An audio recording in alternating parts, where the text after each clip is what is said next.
এই বছর এখানে 25তম। যেরকম হয় 3 প্রহরের পুজো এখানে, যেটা নবমীর পূজা হয়, কিন্তু সপ্তমী অষ্টমী নবমী একসাথে হয়, 3 প্রহরের পূজা হয়। প্রচুর মানুষ বাইরে ভোগ গ্রহণ করছে, কি বলবেন? ভালো লাগে, খুব আনন্দ লাগে, এত লোক আসে, সেটা সত্যি ভালো লাগে। এই যে নিমন্ত্রণ ছাড়া যে এত লোক আসে, সেটা একটা ভালো ভাগ্যের ব্যাপার না, এটুকু বিশ্বাস করি।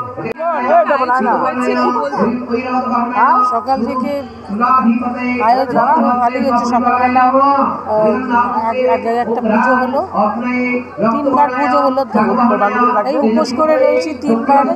এই নবমী পুজো হবে, অঞ্জলি দেবো, তারপরে গিয়ে হোম হবে, তারপরে আমরা কিছু খাবো, ভক্ষণ করবো আর কি। হ্যাঁ, সবাই মিলে কাজ করি, আনন্দ তো হয়। ভোগ রান্না করি, সবাই মিলে ফল কাটি, 3 বেলা ভোগ হয়, সেগুলো রান্না বান্না করি, সবাই একসাথে কাজ করি, আনন্দ তো হয়। সবাই মিলে তো খুবই আনন্দ হচ্ছে। বংশের এই পুজোটার দিন সবাই একসাথে হয়, সবার সাথে দেখা হয়, সকাল থেকে একসাথে ভোগ রান্না, পুজোর জোগাড়, সব আত্মীয় স্বজন, সবার বাবা মা, সবার কাছাকাছি লোকজন আসছে, পাড়ার লোকজন আসছে, খুবই আনন্দ হচ্ছে সবার সাথে।